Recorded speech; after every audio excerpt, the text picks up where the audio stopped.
Hello and good afternoon. I hope that this month of Ramadan is continuing to go well for you. Um, you are listening to Atiyah on the Mental Health and Emotional Wellbeing Show on Radio Ramadan Wolverhampton, online on Ramadan Radio Wolves, and in this show, we hope to provide information that may be helpful to support your well-being and the well-being of others, because everyone's mental health matters. You can listen back to this and previous shows on Ramadan Radio's YouTube channel, alongside finding further mental health information on my Twitter feed at Atiyah Ali 3.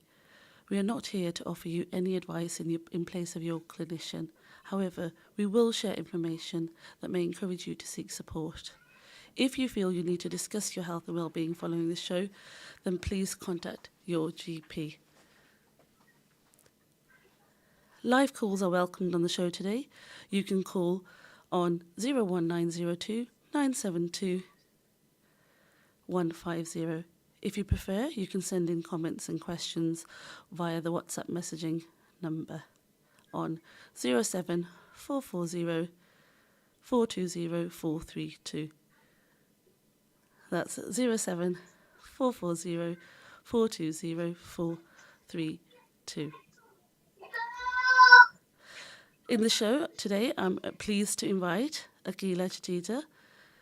The show will focus on coaching, reclaiming yourself through motherhood. Thank you for joining us today, Atiyah. Assalamu alaikum and welcome to the show. Wa alaikum assalam wa rahmatullah. Thank you for having me on the show. It's a pleasure. How is your Ramadan? Alhamdulillah, it's going well. Well, on the topic of motherhood, since I'm breastfeeding, I'm not fasting. But inshallah, I'll make up for my days in a few years, when my children are older. Okay. So what brought you into coaching? I mean, the show today is focusing on reclaiming yourself to motherhood, and I see that you work as a coach as a part of your job. Mm-hmm. Why do you think it's necessary coaching, and where's the gap? Okay, very interesting question. Thank you. So the reason I got into coaching was because throughout my life, I had like inspirational and inspiring people who kind of pulled me, up, who lifted me up and brought me, to a higher self, I would say. So whether it was teachers who believed in me and mentored me, or my karate coach throughout my karate learning, or a boss, a good manager at a company where I worked. These people like shared skills with me that were life changing, and these were skills that I wasn't really taught in school. On top of this, I read books about coaching, and I attended coaching workshops and coaching trainings in France mainly with French coaches, but they were trained to NLP, CBT practices, so which are world known. And once I saw the impact this had on me, the teachings had on me, like making me realize the type of personality I was, why certain things were going wrong in my life when others were going well, why I was using, this type of coping mechanism in situations of difficulty.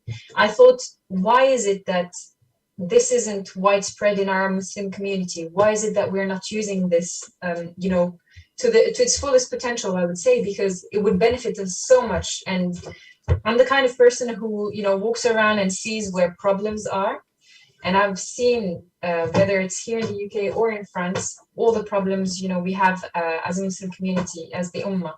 And I feel like these tools of coaching are necessary to bring us forward and to help us improve our condition as an Ummah. Okay. So you feel that there is a gap with the Muslim Ummah with regards to being aware of themselves, themselves. So being aware of themselves, and even the reason why I do coaching is because I feel like I'm kind of a bridge between two worlds. From the one side, I have the skills in coaching, marketing, business making, and everything.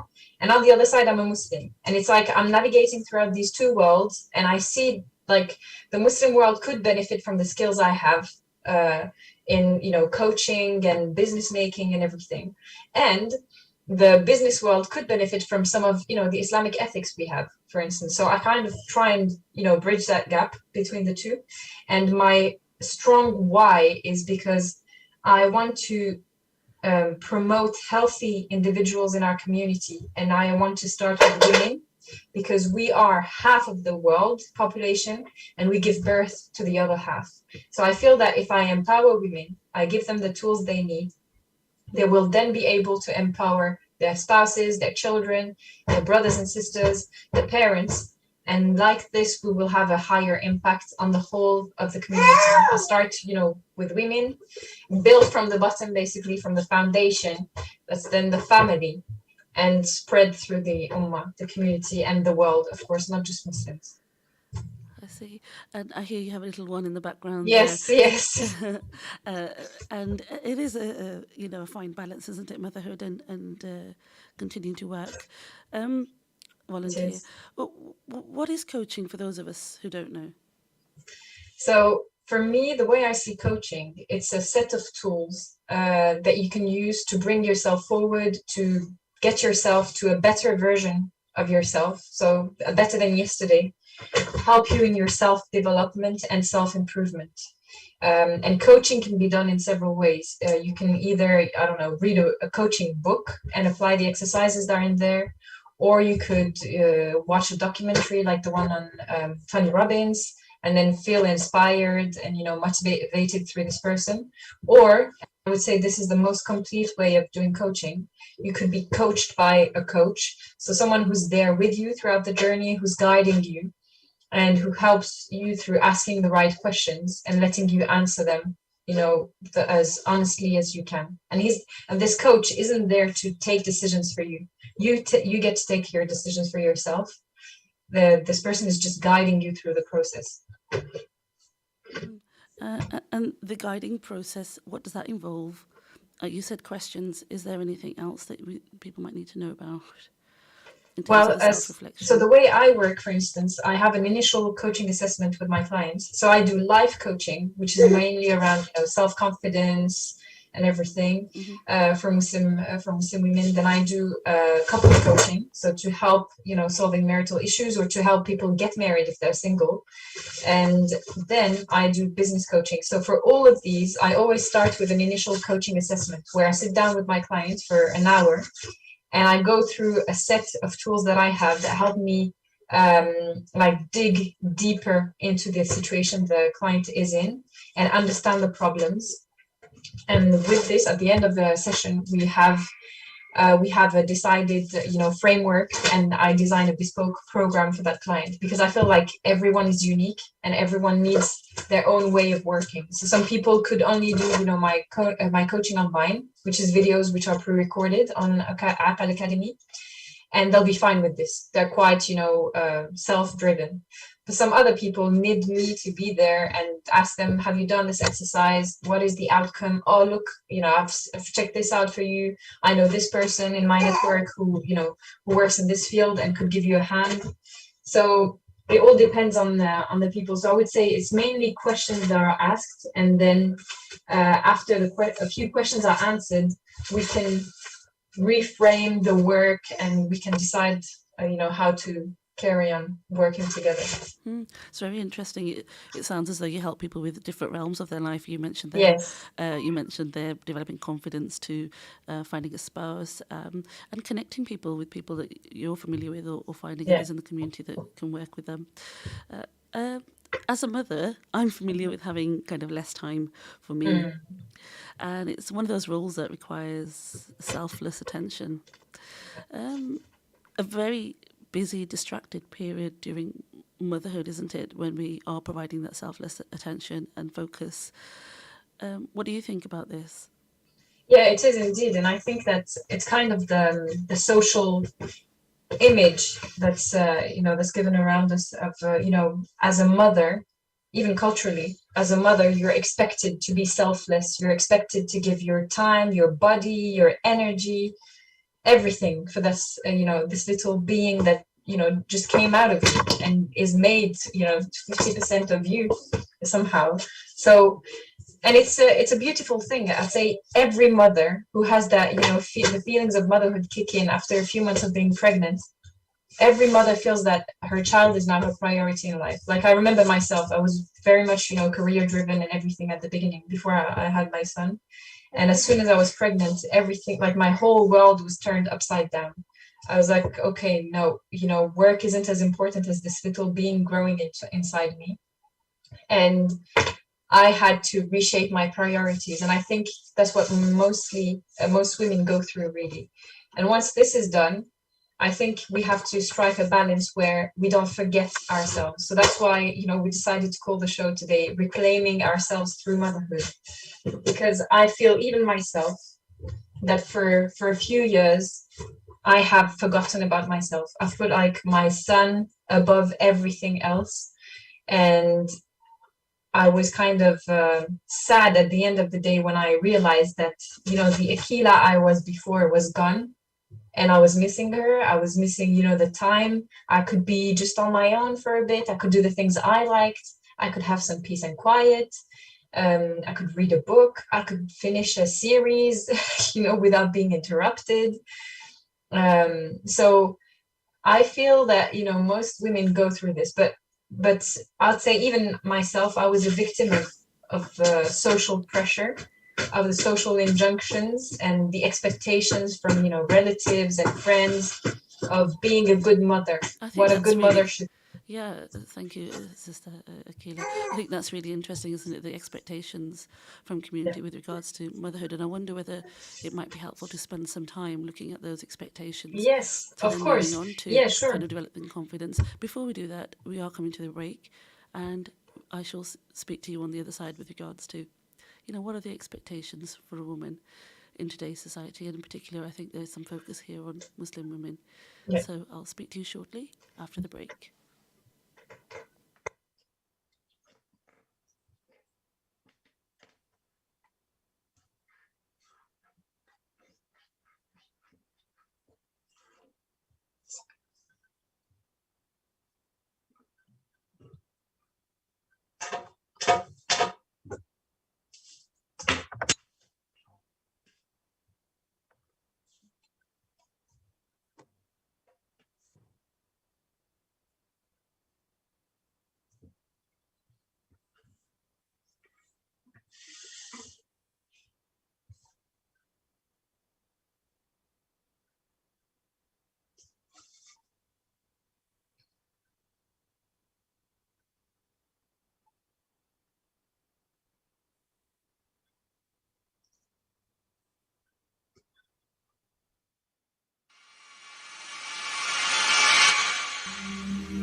Are you replacing windows in your home? Here at AK Windows, with over 30 years experience manufacturing and installation, we can provide you with premium and affordable UPVC, aluminium windows and doors, roof lanterns, composite and bifolding doors. We offer a free quotation on all work with our selected range of windows in grey, white and much more. We can also repair window and door locks with glass repairs too. We also supply to the trade. Call today for a free quote on 01902 421 500. AK Windows.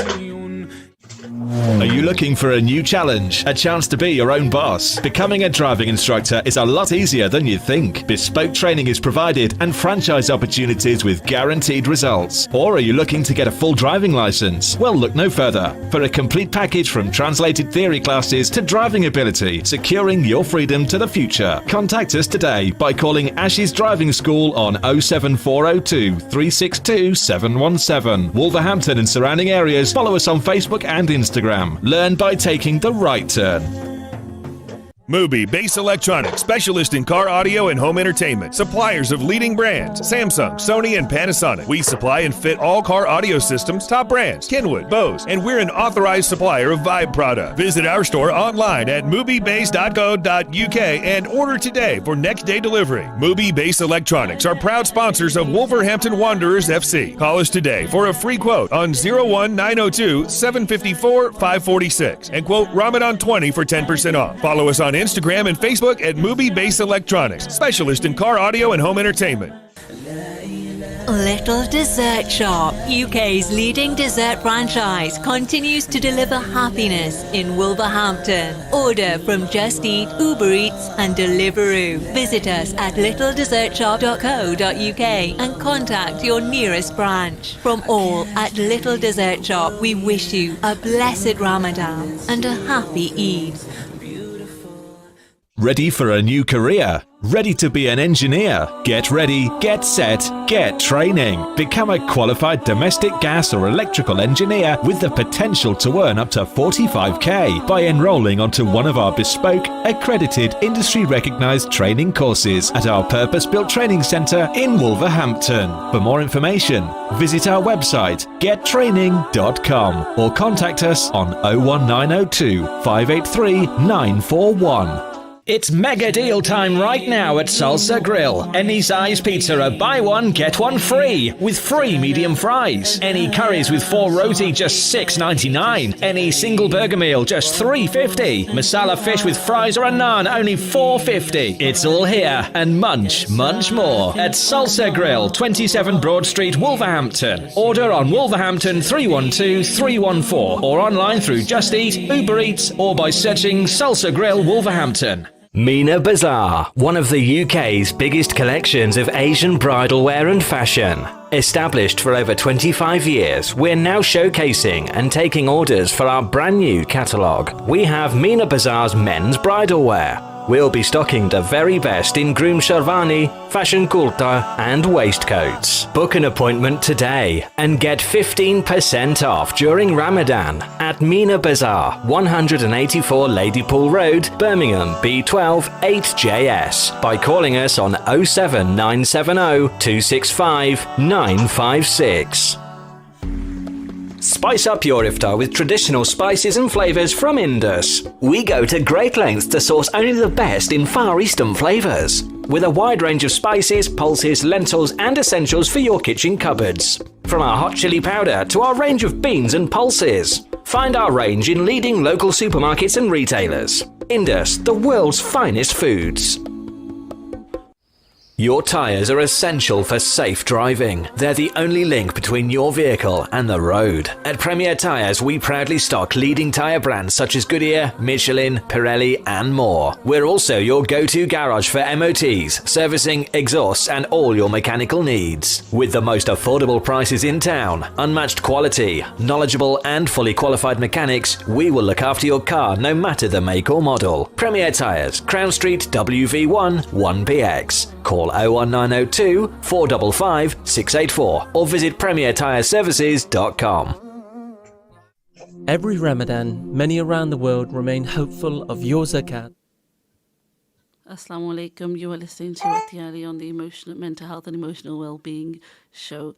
Just a reminder to our listeners that you can WhatsApp Akila in at on the WhatsApp number 07440 420 432. So if you have any questions for our guest Akila, you are welcome to send them in, inshallah.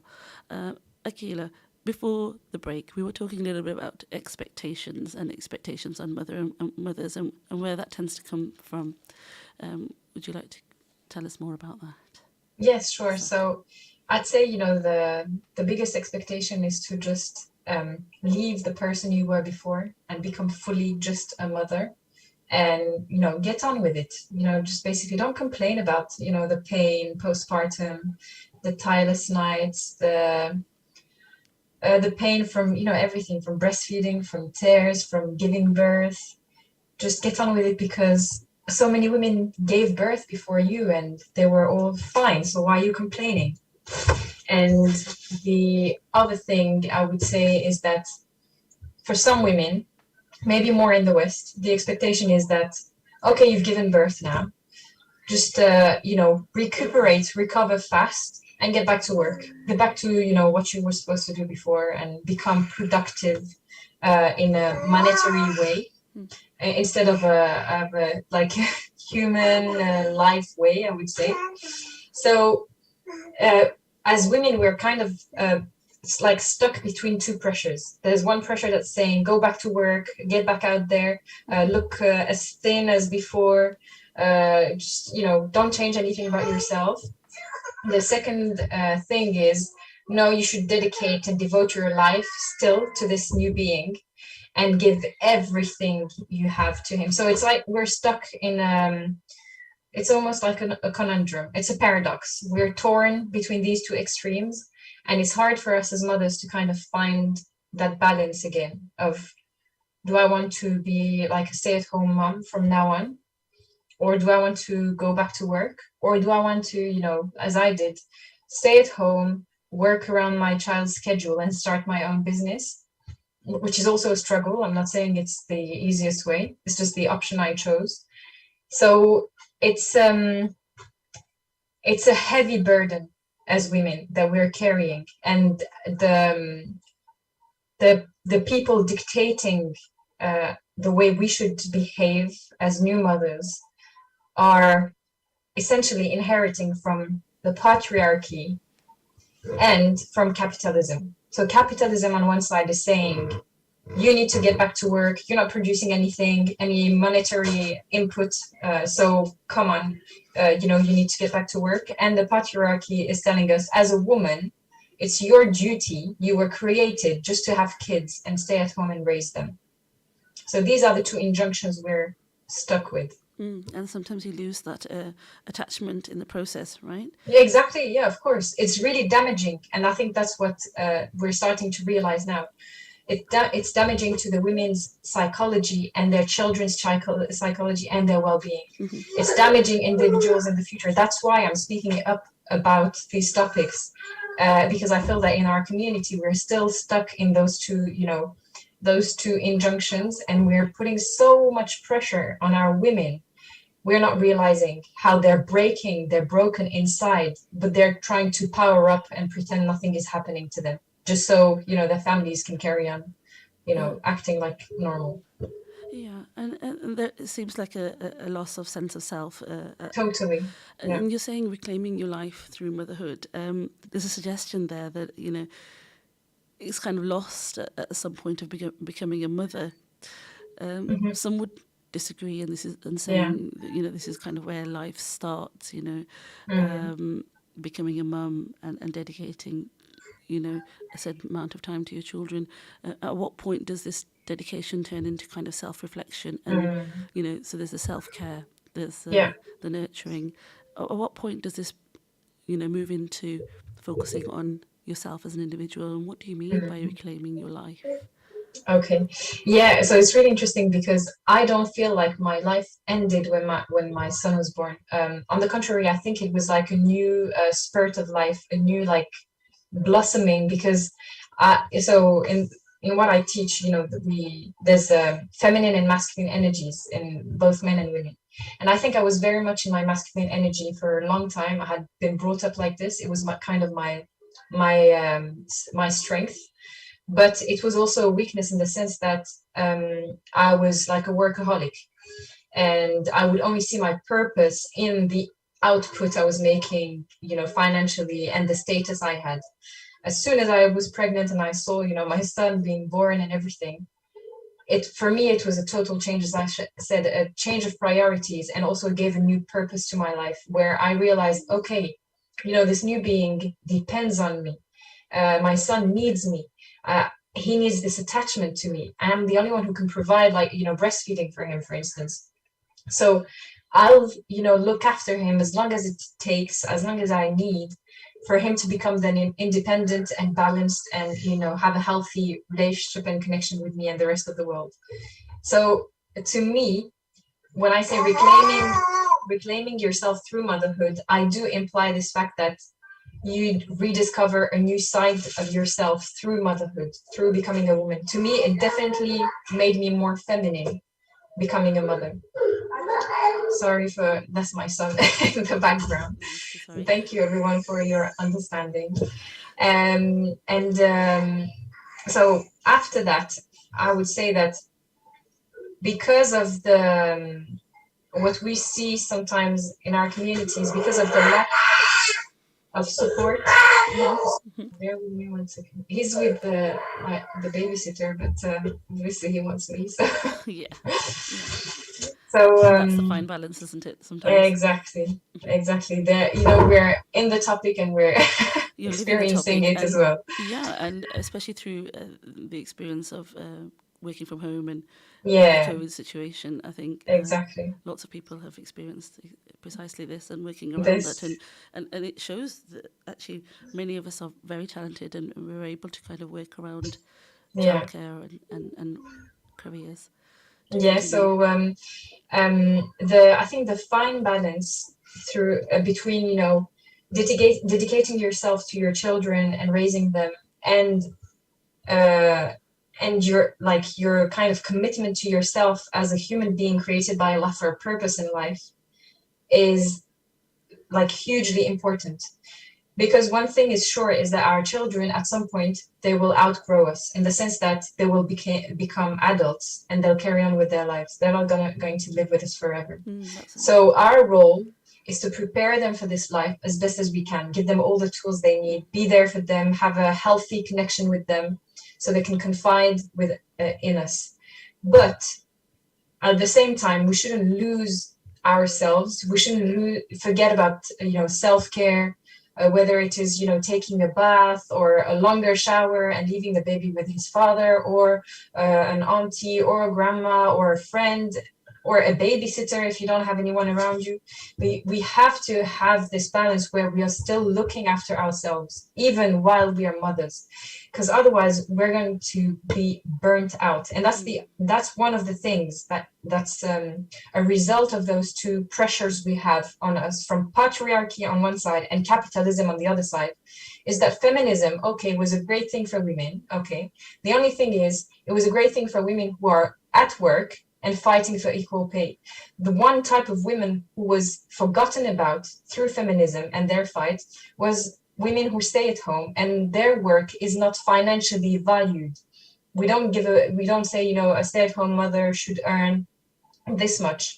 And we would regard and consider her work as a stay-at-home mom as much as we regard and consider the work of a woman who's in the corporate world, for instance.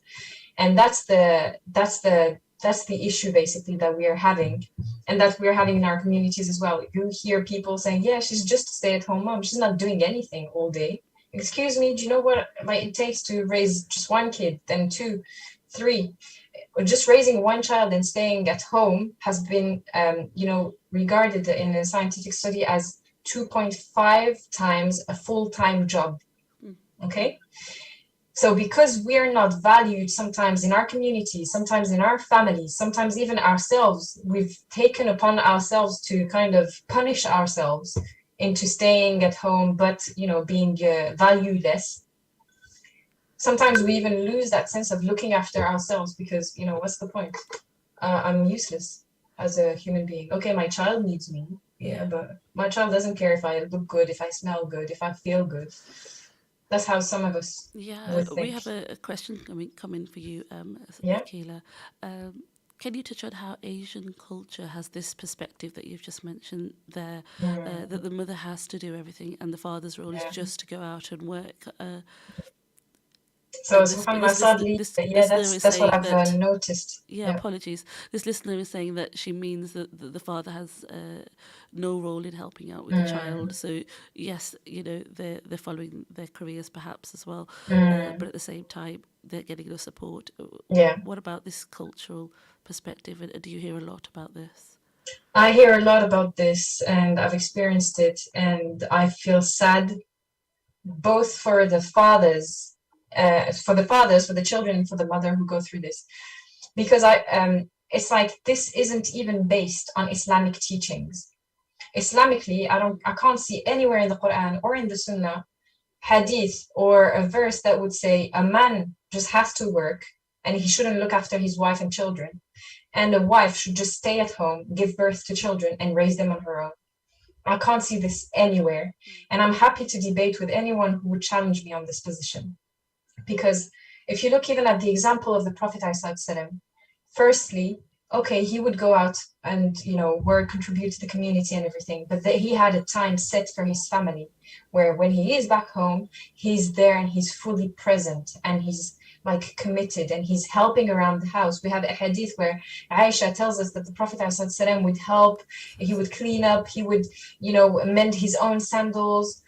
He was committed to helping. He was, gentle with the children of the community, saying assalamu alaikum to them, considering them, having like little nicknames to them, even saying to a Bedouin who saw the Prophet ﷺ kissing one of his grandsons. He said to him, the Bedouin said to him, oh, you kiss your children. I've never kissed my children. And he said, well, it's not my fault, if your heart is hard.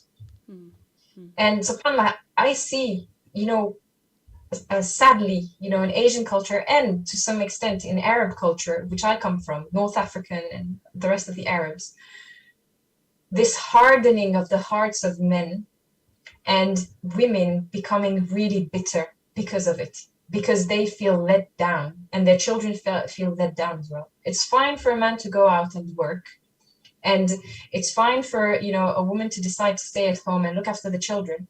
But it's not like, it's not because you're working outside that you can't have an input at inside the house.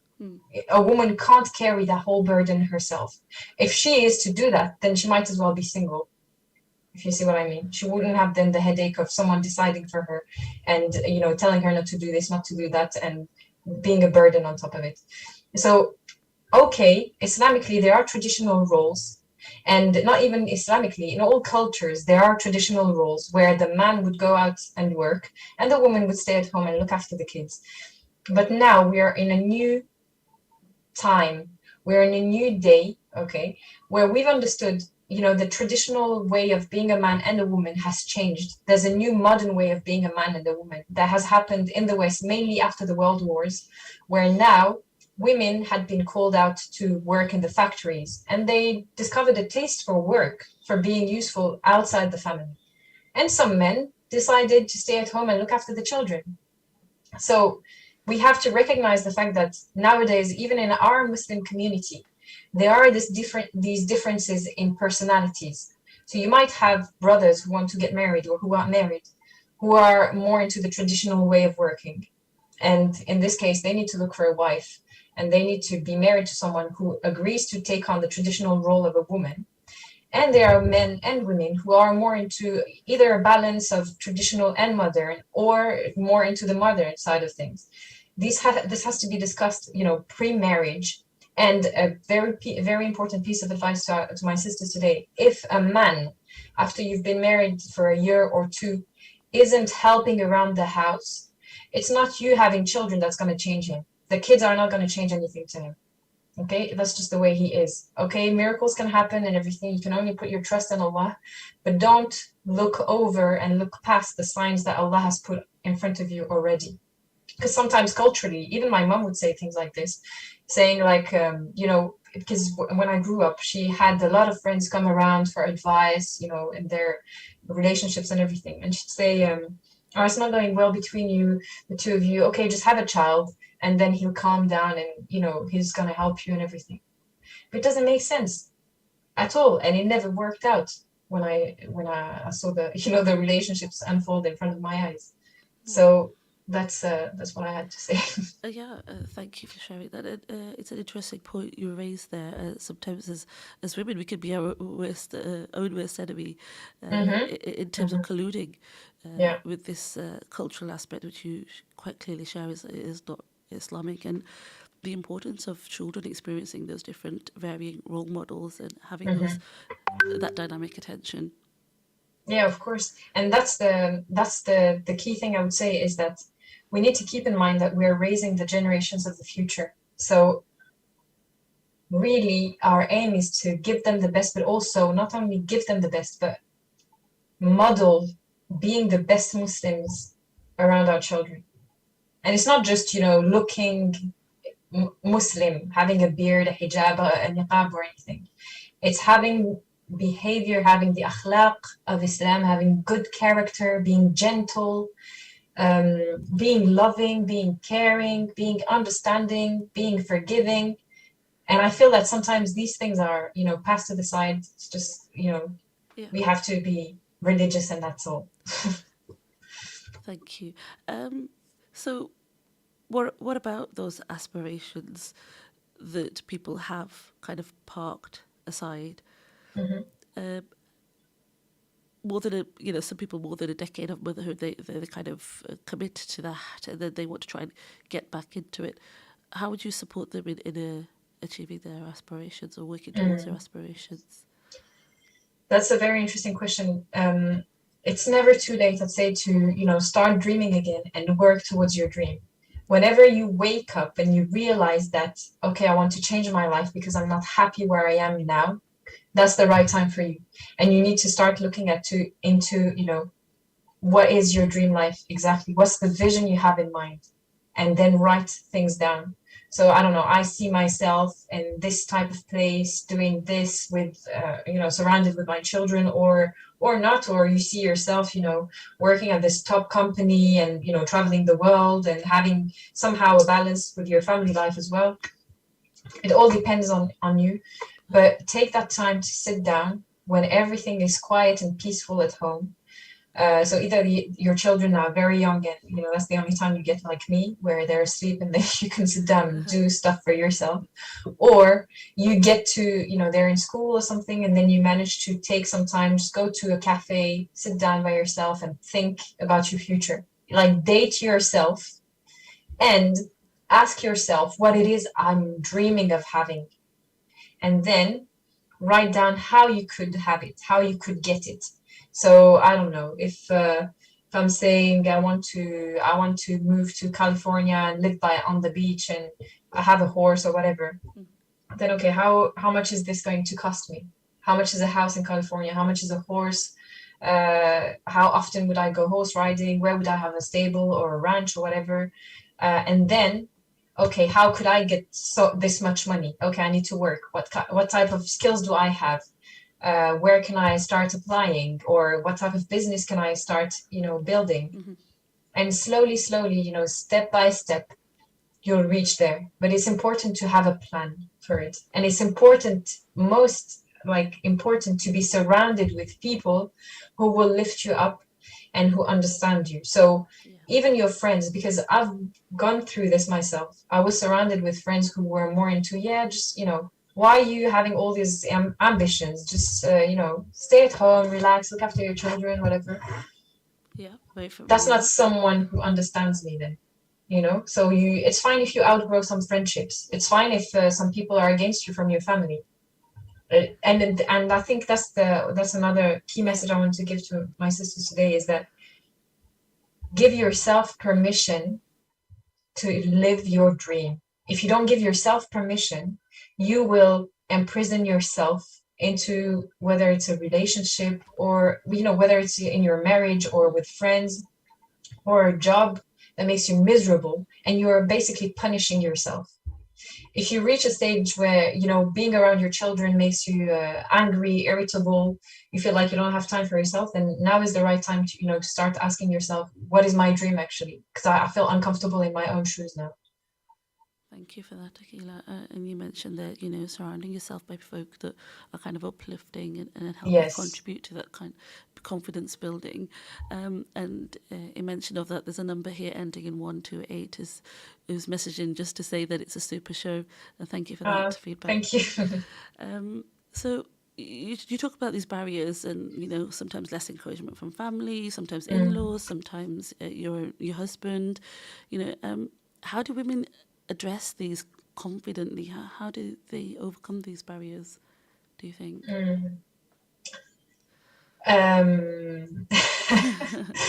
So it kind of goes back to what I said initially. So if we're speaking about the husband and you've already had discussions with your husband on this topic and you feel that there's no advancement, there's no understanding, I say, first step, to try and seek, couples coaching or counseling. If things don't work out afterwards, it's fine. You're allowed to end the relationship if you feel uncomfortable being in this relationship. Islamically, we're allowed to divorce if we're unhappy with the person we're with. So give yourself permission as well to be that. I know, this is a huge taboo topic, huge stigma is put on divorced women in our communities, but it's still one of our rights as Muslim women, and we're going to take it and use it. Like, there's no reason why we should just carry on being miserable for the sake of preserving a family that looks fine, but it's destroyed inherently. And I think it is really important to kind of have a little pause and reflection and probably sharing those Islamic teachings with those people who are creating the barriers, perhaps, in terms of discussing and sharing your needs. Of course, it's important to share our needs. And I think maybe that's something some women struggle with. I know I struggled with asking for help at the beginning, for instance, postpartum, because I felt like I had, again, I was my own kind of jailer. I was like, no, I have to do everything myself. Otherwise, I'm not a worthy woman enough. I need to do my laundry myself, look after my children myself, bathe them myself. So I kind of, put too much pressure on myself. But expressing our needs to our partners, to our family members is very important indeed. Asking for help, and if they make mistakes, it's fine. Just, nicely say, thank you for, I don't know, doing the dishes. Next time, could you please, make sure this is done this way? But, thanks a lot for your help. There's always a nice way of saying things, and, encouraging support from the people around you. And so really the biggest barrier sometimes is ourselves. It's the walls we've built around ourselves to kind of look like we're the perfect wife, perfect mother. So taking down those barriers and being vulnerable with people you feel safe to be vulnerable with is important. Like the first time when I had my son, postpartum was really difficult, and I was really doing everything on my own. But I learned from that. And the second time, so when I had my daughter last year in June, I built a support network of sisters who could, provide me with food for a month. So for 40 days, my friends, they took it into turns and they would cook for me, friends and relatives. And sometimes one of them would take my son out, to the playground and everything, so I could have a break and I could focus on the baby or rest. Some of them came and, helped me, doing the dishes, cleaning the house, folding the laundry. And I felt so blessed, to have this support network. And I feel that that's something we need to build before having children. So if your husband, if your spouse and his family can't be your support network, you can still have a support network around you. Akila, what about the anxiety of getting back into work? For some people, it might be kind of the office dynamics, the politics, for example, or there might be just some anxiety around beginning a business for some. What would you advise? Can you give some examples of perhaps people overcoming those anxieties? Yes, sure. It's funny you speak about anxiety, because I remember, so I used to work as a marketing manager for a car company before, so when I got pregnant with my son, and when I had my son, so I was on maternity leave and everything, and I just couldn't see myself handing over my son to a nursery and going into work the way I used to work before. And this anxiety clouded my brain for a long time, and I just couldn't tell my employer that I just can't see my future at work. I see my future with my son.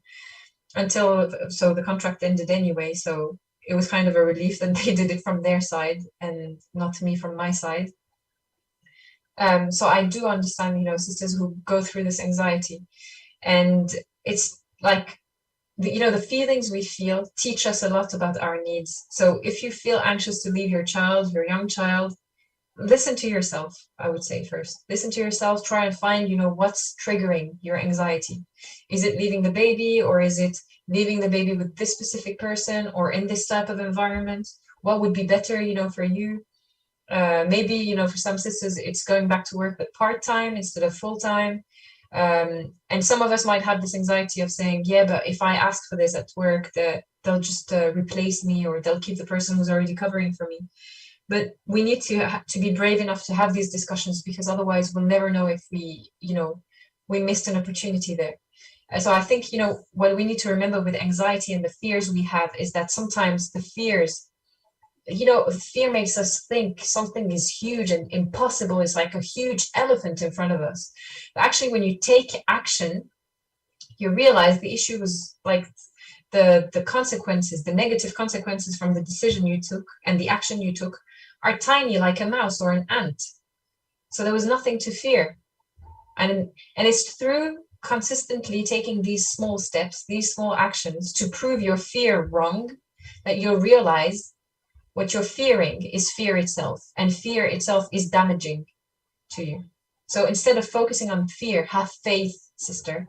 Forget about the anxiety. Have faith in yourself, in your skills, in the fact that you can manage both your family and your work, or a new business you're setting up, and just crack on. Just do it and see how you feel.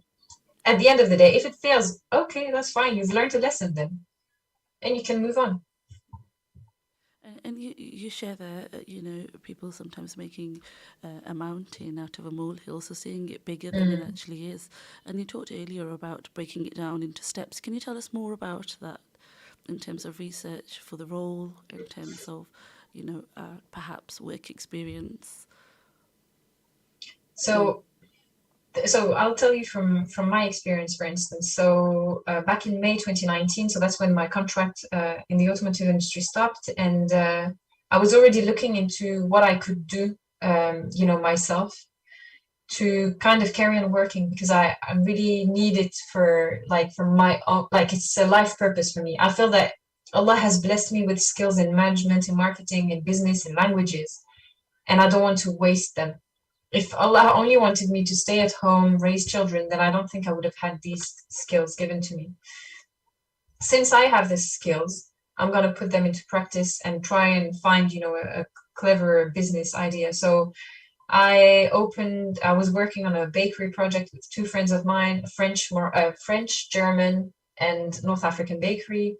Then at the same time, I was trying to launch a coaching and consulting practice with another sister, then a coaching and matchmaking practice with another sister. So in 2019, really, I opened 4 businesses. I tried 4 business ideas, and my son was just over a year old. And I would work on the four of them kind of simultaneously, and then 3 failed, and the one that remained is Coaching by Akila, and now Aqal Academy, the e-learning platform. So it did take a lot of trial and error, taking steps and seeing how it works. If it fails, then let's try something different. So for instance, for the German bakery, French, German, and North African bakery, what we started doing is, my friends baked the goods. We took them to the Muslim, business market that was in Aston, and we sold there. We saw, okay, there was a great attraction. Like, people bought from us, they were excited and everything. So we thought, okay, let's keep going then. Second time, it was less so. Then we tried the Halal Food Festival that came to Birmingham, and we were featured there. We partnered with some people. But at the end of the day, we realized that the 3 of us were going on different paths in their lives. So we just stopped the business. And one of the sisters ended up opening the German bakery in Bosley Green. So alhamdulillah, at least one of us, at least one of us, carried on with the dream, I'd say. And the other one is baking goods from home. And I have, through this experience, realized that my drive wasn't so much in creating a bakery, because I'm not a baker myself, but in helping sisters set up business ideas and businesses. And that's what I carried on with afterwards. So it's really, testing, not being afraid of, trying new things, trying it. And if it fails, you just recalibrate. And if it fails again, then you can always change it and try something different. Very interesting. You talk there kind of about trial and error and sometimes failure, generating ideas and then going back into that trial and error cycle and seeing what kind of fits for the individual. Is that what I'm hearing? Yes, exactly. Yeah. And I think sometimes maybe we're too risk averse in our communities. We just want things that are safe and a good job, a good status, or the security of being at home, not being too much out there. But if we don't take risks, we won't find any opportunities. So, And identifying those training needs and support. yeah. So what kind of bespoke services do you provide? You have mentioned in this Yes. conversation some of those things. Yeah, sure. So as a life coach, so I coach people through, self-confidence issues, depression, anxiety, using tools from cognitive behavioral therapy and neuro-linguistic programming and Islam. So, but not only this, so there's other like tools I have in my toolbox that I can use. Then I do couples coaching. So I would help people, who are single find their spouse. So I guide them through understanding their personality, understanding the criteria and the type of person they're looking for, and how they can get out there and find someone. And then in couples coaching, I also help people overcome their issues. So the way I worked, then I have business coaching where I help people either change careers or career paths, or I help them as well in building a successful business. So the way I work mainly now is on Akal Academy. So you can find my courses if you type, coaching by Akila, Akal Academy, which is spelled AQAL Academy. You can find the programs. One is called Think, where I teach public speaking, mind mapping, and speed reading. One is called Love, which is about how to get married, how to stay married, how to love yourself. And Create is coming soon, where it teaches you how to create your vision in life. So these are all e-learning courses. So you learn at your own pace from wherever you are at home or, across the globe at your own pace. And I do one-to-one, but for my one-to-one sessions, it's really a bespoke VIP program. So it's only very few people that I select every month, usually one or two. And then I'm going to go ahead and start doing group coaching because I know the power of, group learning, and, through group coaching, you also have things dawn on you from the experience of other people around you. So that's mainly the way I work with people. And I'd like to say as well that I speak French, English, Arabic, and German. So I can coach in all 4 languages. That's fantastic.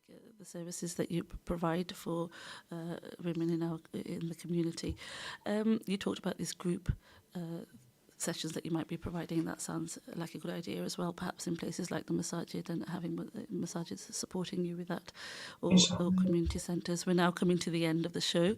It's been very informative, and I'm sure that some of our listeners might be encouraged to reflect and think about a way forward to achieve their aspirations. Jazakallah, Sister Akila, taking your time away. Thank you for having me. It's been a pleasure taking time away from your busy schedule and the baby during Ramadan and helping us provide that information. As mentioned to our listeners in the show, you can listen back to these shows on our YouTube channel.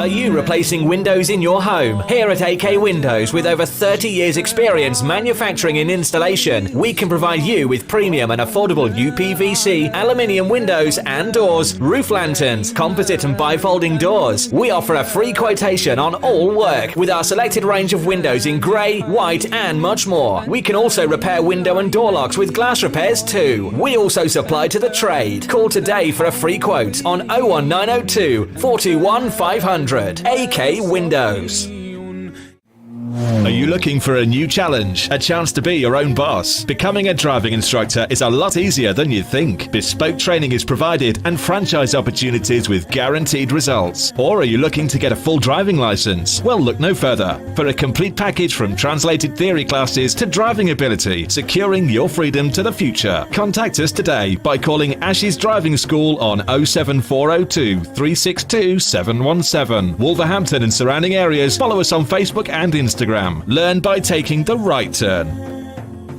Mubi Base Electronics, specialist in car audio and home entertainment. Suppliers of leading brands, Samsung, Sony, and Panasonic. We supply and fit all car audio systems, top brands, Kenwood, Bose, and we're an authorized supplier of Vibe product. Visit our store online at mubibase.co.uk and order today for next day delivery. Mubi Base Electronics are proud sponsors of Wolverhampton Wanderers FC. Call us today for a free quote on 01902 754 546 and quote Ramadan 20 for 10% off. Follow us on Instagram and Facebook at Mubi Base Electronics, specialist in car audio and home entertainment.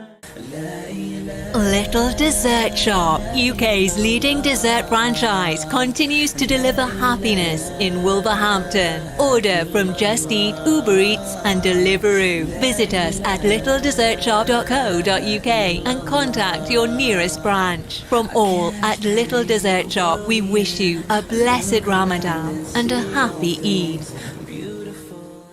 Ready for a new career? Ready to be an engineer? Get ready, get set, get training. Become a qualified domestic gas or electrical engineer with the potential to earn up to 45k by enrolling onto one of our bespoke, accredited, industry-recognized training courses at our purpose-built training centre in Wolverhampton. For more information, visit our website gettraining.com or contact us on 01902 583 941.